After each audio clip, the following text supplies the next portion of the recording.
mentioned the role Prime Minister Modi played in stopping Putin using tactical nuclear weapons in Ukraine at the end of 2022. But it's true, Prime Minister Modi is one of the few people who actually can exert some pressure and influence on President Putin, and that is clearly something India could do to stop this conflict. Late 2022, Russia's war in Ukraine has been ongoing for 8 months. US intelligence agencies are closely monitoring one key issue, Vladimir Putin's nuclear button.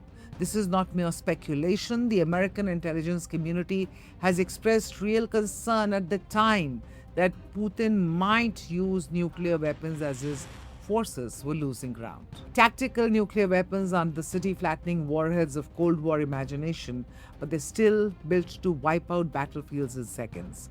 Using even one would have marked the first combat use of a nuclear weapon since Hiroshima and Nagasaki in 1945. That's the scenario Washington was quietly bracing for. So who convinced Putin to stop? According to Poland's deputy foreign minister, it was Narendra Modi. Did that really happen? What did that conversation even look like? And why is Poland bringing this up in Delhi 3 years later?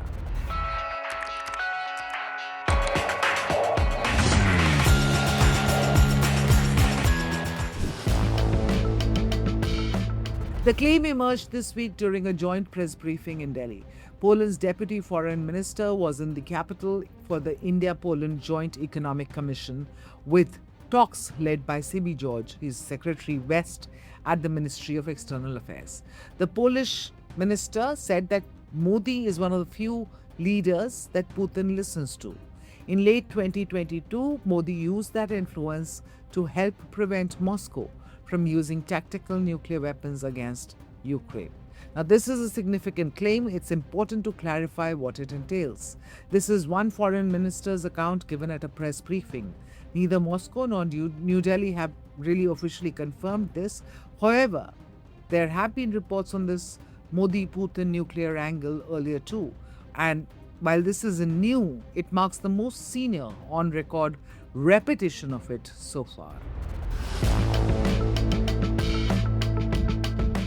Here's why the fear was valid. By September 2022, Russia was losing territory in Kharkiv and Kherson. Putin and his allies had repeatedly issued nuclear threats since the invasion began. Western agencies never claimed that an attack was imminent, but they didn't completely dismiss it either. During this time at the SCO summit in Samarkand, Modi told Putin in front of cameras that today's era isn't one of war. Diplomats interpreted this as a rare public criticism from a partner, not a rival. The Polish minister's claim fits into a broader context that Modi was not acting alone. Chinese leader Xi Jinping was reportedly part of the same pressure campaign aimed at Putin. Why would India and China, usually rivals, come together on this issue? The answer is straightforward. Both nations rely on stability in a region they want to keep safe, and both have trust with Moscow that Western capitals lack. Now let's discuss why this is being said now. This wasn't just an informational session, it was a sales pitch. Poland recently secured a 44 billion euros loan from the European Union, which it intends to use for its own arms manufacturers. Warsaw is now looking for co-production partners, and New Delhi's Make in India initiative, where foreign platforms are produced jointly in India, aligns with what Poland seeks. So the Polish minister confirmed that both sides are working towards an agreement on sharing classified defense information, which is necessary for any serious military tech collaboration. Movement is already happening on drone production. There is also a proposed satellite program worth nearly $1 billion on the table. So praising Modi's global importance isn't just flattery. He made that statement while next to NMA official negotiating Poland's defense entry into India. The Polish defense minister's remarks come barely weeks after Putin praised India's independent foreign policy, saying attempts by other countries to pressure PM Modi over New Delhi's ties with Moscow would be useless. If we strip away the diplomatic language, here are the facts.